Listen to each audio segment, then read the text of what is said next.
조선 역사상 가장 비극적인 왕을 꼽으라면 어떤 인물이 떠오르시나요?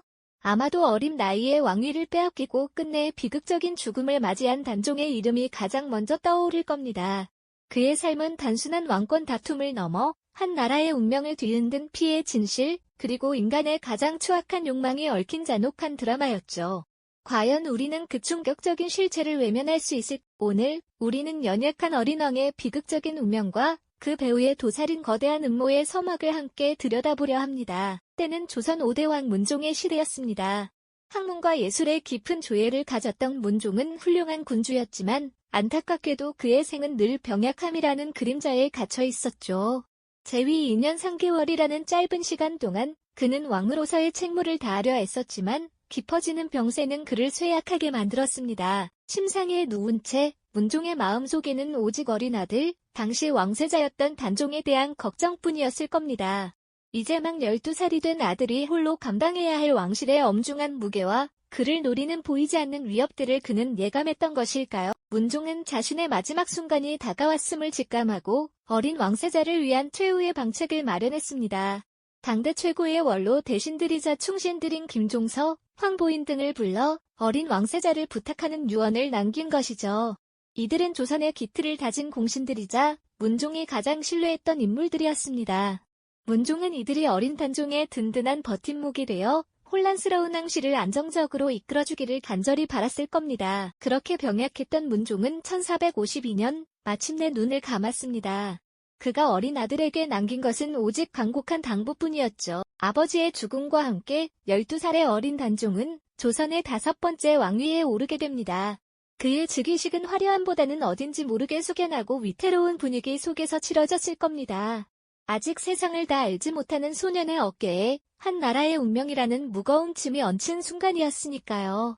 순진무구한 왕의 얼굴에는 슬픔과 함께 어린 나이에는 감당하기 어려운 불안감이 스쳐 지나갔을지도 모릅니다. 왕실의 어른들은 겉으로는 충성을 맹세하며 어린 왕을 보필하겠다고 나섰지만 그들의 마음속에는 각기 다른 야망과 계산이 소용돌이치고 있었을 겁니다. 특히 왕실의 가장 강력한 어른 중 한 명이었던 수양대군, 즉 훗날의 세조는 문종의 유언에 따라 김종서, 황보인 등 원로 대신들이 어린 단종을 돕는 모습을 못마땅하게 지켜보고 있었습니다. 그는 이미 뛰어난 무용과 정치적 수완을 겸비한 인물로 누구보다 왕위에 대한 야망이 강했죠. 문종의 죽음으로 생긴 왕실의 권력 공백은 그에게 더없이 좋은 기회로 다가왔을 겁니다. 겉으로는 조용하고 평화로워 보였던 궁궐 안은 사실 거대한 폭풍 전야의 고요함과 같았습니다. 어린 왕을 중심으로 황보필 세력과 왕실의 실권을 장악하려는 수양대군 세력 사이에 미묘하면서도 날카로운 긴장감이 흐르기 시작한 것이죠. 마치 잔잔한 수면 아래에서 거대한 압류가 소용돌이치는 것처럼 말입니다. 왕실의 평화는 겉으로만 유지될 뿐 보이지 않는 곳에서는 이미 권력을 향한 물밑 작업이 치열하게 전개되고 있었습니다. 어린 단종은 그 모든 것을 알지 못한 채 그저 순진한 눈빛으로 세상을 바라보고 있었죠. 그의 앞날에는 어떤 시련과 비극이 기다리고 있을까요? 아직은 알 수 없지만 이 고요한 궁궐 속에서 이미 돌이킬 수 없는 운명의 수레바퀴는 힘차게 굴러가기 시작했습니다. 참으로 돌이킬 수 없는 운명의 수레바퀴는 그렇게 쉼없이 굴러갔고 어린 단종에게 드리워진 비극의 그림자는 점점 더 짙어져만 갔으니 그 속에서 왕실의 평화는 이미 산산조각 나고 있었죠. 수양대군이 노골적으로 권력을 장악해 나가면서 이미 왕위에서 물러나 상황의 신분으로 지내던 단종의 존재는 새로운 권력자에게 더 이상 용납할 수 없는 부담이자 위협으로 다가오기 시작했습니다. 이러한 혼란스러운 상황 속에서도 진정으로 왕실의 정통성을 존중하고 어린 임금을 향한 충정을 결코 잊지 않던 이들이 있었으니 바로 조선의 미래를 이끌던 지편전 학사들이었습니다. 성삼문, 박팽년, 하위집, 이계, 유성원, 유흥부 등은 단종의 복위를 간절히 염원하며 자신들의 목숨까지 걸고 거대한 권력의 폭풍에 정면으로 맞서기로 비장한 결심을 합니다. 이 충성스러운 신하들은 밤낮으로 모여 은밀하고도 조심스럽게 계획을 세웠으니 그들의 목표는 오직 하나, 어린 왕을 다시 제자리로 돌려놓는 것이었죠. 그들은 수양대군이 명나라 사신을 맞이하는 야뇌를 창덕궁에서 10대를 거사일로 정했고 그 연의 도중 수양대군과 그의 핵심 측근들을 제거하려는 치밀한 구상을 펼쳤습니다. 이들은 자신들의 행동이 단순한 반역이 아니라 무너진 왕실의 기강을 바로 세우고 어린 임금을 제자리로 돌려놓는 대의명분임을 굳게 믿었지만 역사는 늘 충신들의 편에 서주지만은 않는 법이죠. 안타깝게도 이들의 비장한 계획은 실행에 옮겨지기도 전에 김질이라는 인물의 밀고로 인해 끔찍하게도 세상에 발각되고 많은 비극적인 운명을 맞이하게 됩니다. 밀고 소식에 접한 수양대군은 격노하여 즉시 관련자들을 모조리 체포하도록 명했고 붙잡힌 이들은 상상조차 하기 힘든 잔혹한 고문에 시달려야 했습니다. 뜨겁게 달궈진 인두로 살을 지지고 뼈를 으스러뜨리는 모진 형벌 속에서도 훗날 사육신이라 불리게 될 이들은 끝까지 어린 단종에 대한 굳건한 충절을 굽히지 않았습니다. 특히 성산문은 신이 어찌 두 임금을 섬길 수 있겠습니까?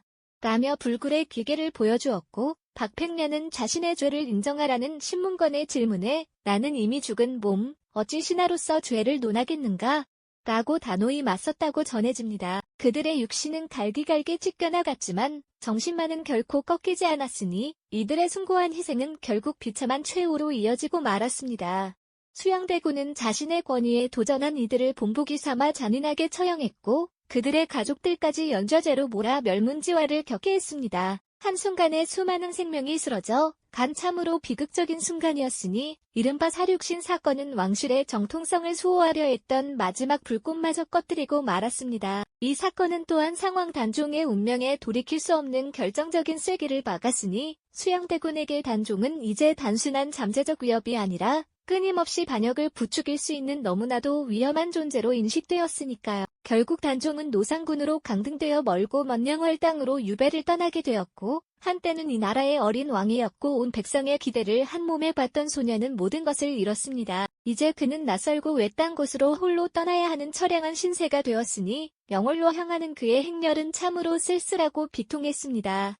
화려했던 궁궐을 뒤로하고 정들었던 사람들과 눈물로 이별하며 그는 마치 죄인처럼 험난한 길을 걸어야 했죠. 겹겹이 쌓인 산과 강을 넘어 도착한 영월은 그야말로 세상의 끝처럼 느껴지는 적막하고 황량한 곳이었습니다. 푸른 하늘 아래 적막만이 흐르는 황량한 풍경은 어린 단종의 마음을 더욱 깊은 절망 속으로 밀어넣었을 겁니다.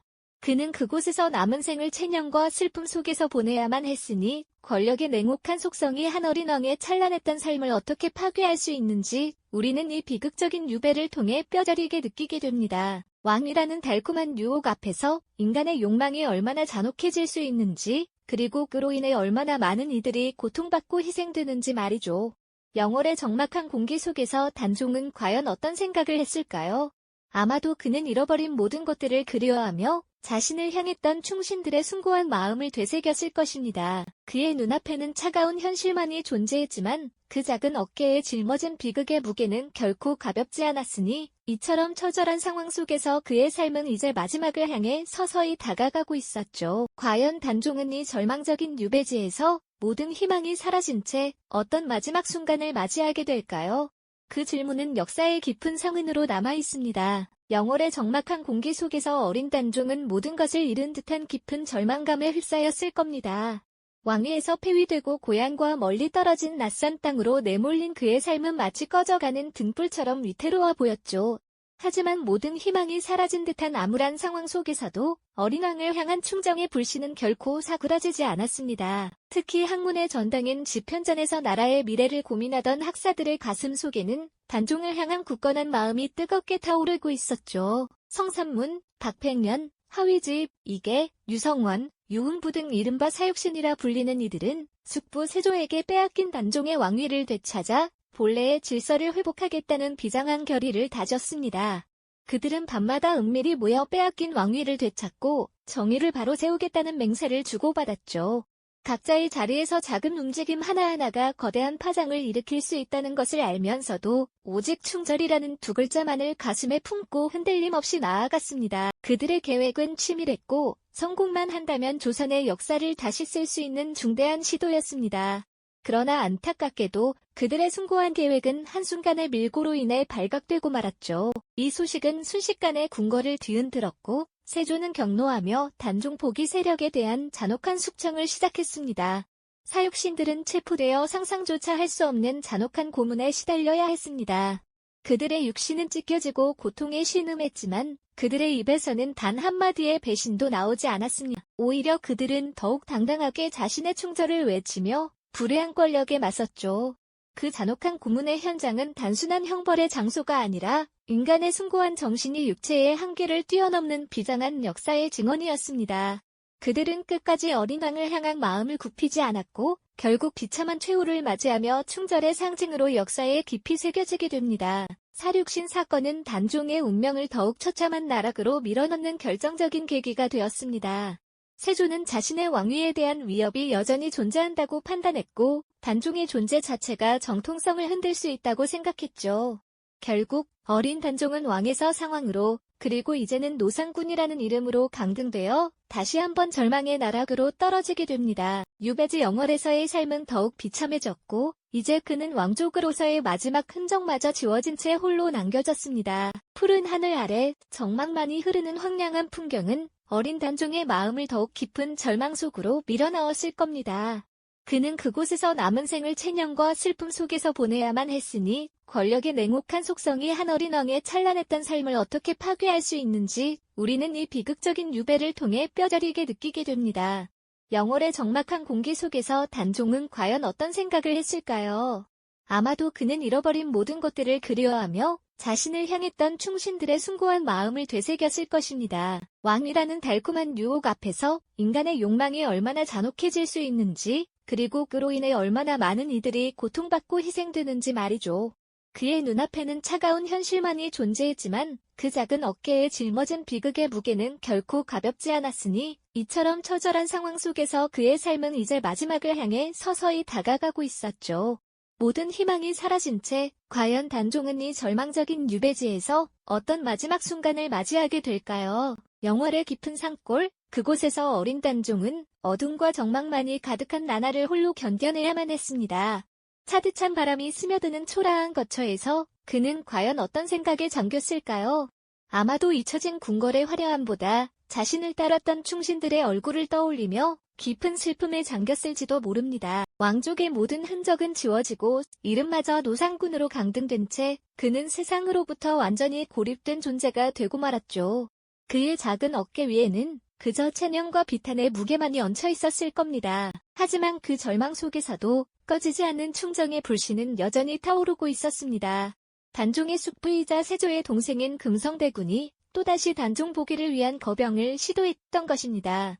멀리 떨어진 유배지에서도 단종을 향한 충성심이 끓어오르고 있었으니 이는 세조에게는 결코 간과할 수 없는 위협으로 다가왔을 겁니다. 금성대군은 경상도 수능부사 이보은과 함께 군사를 일으키려 했지만 안타깝게도 이 계획은 채 실행되기도 전에 발각되고 말았습니다. 역사의 수레바퀴는 잔혹하게도 다시 한번 단종에게 등을 돌린 셈이죠. 이 소식은 세조의 마음속에 남아있던 마지막 불안감마저 불태웠을 것입니다. 비록 왕위를 차지하고 강력한 권력을 휘두르고 있었지만 어린 단종이 살아있는 한 자신의 정통성은 늘 흔들릴 수 있다는 것을 세조는 누구보다 잘 알고 있었으니까요. 한 번, 두 번, 세 번. 단종을 향한 포기 시도는 세조의 권좌를 끊임없이 위협하는 비수가 되었을 겁니다. 결국 세조는 더 이상 망설일 수 없다고 판단했고 자신의 왕권을 확고히 하기 위한 비극적인 결단을 내리게 됩니다. 그것은 바로 자신의 어린 조카이자 전 왕이었던 단종을 영원히 역사 속에서 지우는 것이었습니다. 영월의 유배지, 그 쓸쓸한 초가집으로 사역이 전달되던 날 단종의 심정은 어떠했을까요? 모든 희망이 사라진 채 차가운 독배를 받아든 그의 손은 얼마나 떨렸을까요? 역사에 기록된 단종의 마지막 순간은 1457년 10월 21일 어린 나이 22살에 스스로 목숨을 끊었다는 비극적인 내용으로 남아 있습니다. 하지만 그의 죽음이 과연 자의였을지는 의문으로 남을 수밖에 없죠. 왕이라는 달콤한 유혹 앞에서 인간의 욕망이 얼마나 잔혹해질 수 있는지, 그리고 그로 인해 얼마나 많은 이들이 희생될 수 있는지를 단종의 삶과 죽음은 극명하게 보여줍니다. 어린 왕의 죽음으로 피비린내 나는 권력 다툼은 마침내 끝을 맺었고 세조는 비로소 완전한 왕권을 확립하게 되었습니다. 하지만 그 권력 뒤에는 한 어린 왕의 처절한 비극과 수많은 충신들의 피가 얼룩져 있었으니 역사는 이 모든 것을 잊지 않고 기록하고 영월의 차가운 땅에 아무도 모르게 치러진 단종의 쓸쓸한 장례는 권력의 속성이 얼마나 냉혹하고 무자비한지를 증명하는 듯합니다. 조선 역사상 가장 비극적인 왕으로 기억되는 단종의 이야기는 단순한 옛이야기를 넘어 오늘날에도 우리에게 깊은 질문을 던지고 있습니다. 과연 권력이란 무엇이며 인간의 욕망은 어디까지 허용될 수 있는 것일까요? 한 개인의 삶을 송두리째 파괴하며 얻어낸 권력은 과연 진정한 의미의 승리라고 할 수 있을까요? 단종의 죽음은 단순한 비극이 아니라 권력을 쟁취하기 위해 인간이 어디까지 잔혹해질 수 있는지를 보여주는 섬뜩한 거울이었으며 동시에 권력의 허망함을 깨닫게 하는 역사적 증언으로 우리에게 남아있습니다. 영월의 차가운 땅에 아무도 모르게 치러진 단종의 쓸쓸한 장례는 권력의 속성이 얼마나 냉혹하고 무자비한지를 증명하는 듯합니다.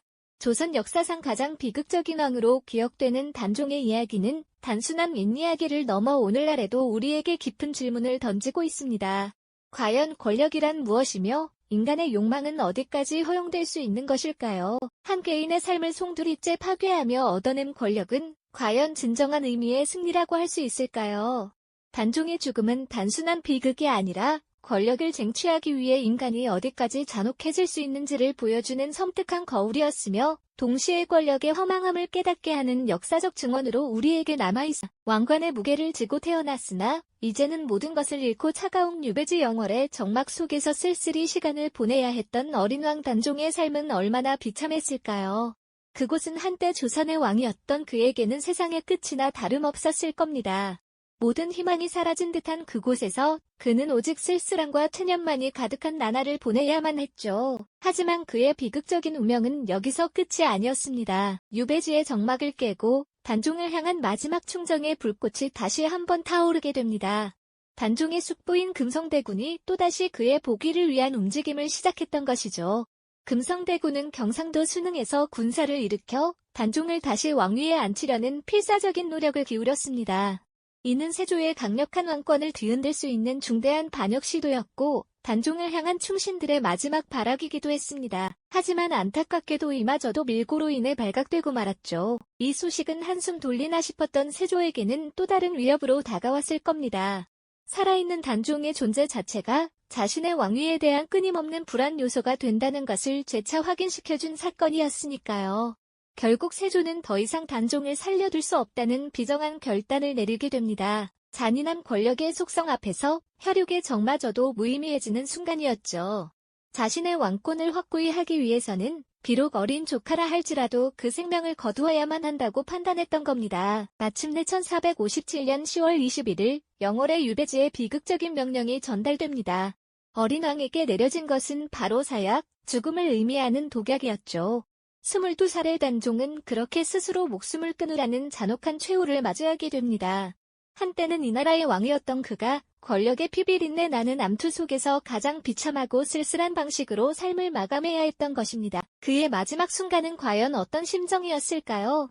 왕위를 빼앗기고 사랑하는 이들을 잃고 유배지에서 홀로 죽음을 맞이해야 했던 어린 왕의 비극은 그야말로 조선 역사상 가장 슬픈 페이지로 기록될 수밖에 없습니다. 어린 왕의 순수함과 대비되는 권력의 잔인함이 극명하게 교차했던 이 순간은 우리에게 깊은 비극성과 인간 욕망의 허무함을 동시에 전달합니다. 한치의 망설임도 없이 어린 조카의 목숨마저 거두어들인 세조의 결단은 권력을 지키기 위해 인간이 얼마나 냉정하고 잔혹해질 수 있는지를 보여주는 섬뜩한 현실이었죠. 단종의 죽음은 단순한 개인의 비극을 넘어 권력을 쟁취하기 위한 인간의 끝없는 욕망이 어디까지 치달을 수 있는지를 적나라하게 드러내는 잔혹한 거울이었습니다. 동시에 그토록 많은 피를 뿌려 얻어낸 권력이 과연 영원하고 진정한 가치를 지니는지에 대한 깊은 질문을 던지는 역사적 증언이기도 했고요. 단종의 비극적인 이야기는 단순히 조선시대의 옛 이야기로만 치부할 수 없는 오늘날에도 여전히 유효한 권력의 속성과 인간 본성에 대한 질문을 우리에게 던지고 있습니다. 역사의 희생양들을 통해 우리는 무엇을 배우고 권력의 그림자 속에서 인간의 존엄성을 어떻게 지켜낼 수 있을까요? 이처럼 잔혹한 역사의 반복 속에서 또 다른 비극을 막기 위해 노력했던 인물들의 이야기는 과연 없었을까요? 그들의 목소리는 우리에게 어떤 교훈을 주고 있을까요? 이 영상이 도움이 되셨다면 좋아요와 구독 부탁드립니다. 여러분의 응원이 제게 큰 힘이 됩니다. 다음 영상에서도 더 유용한 정보를 공유하겠습니다. 감사합니다.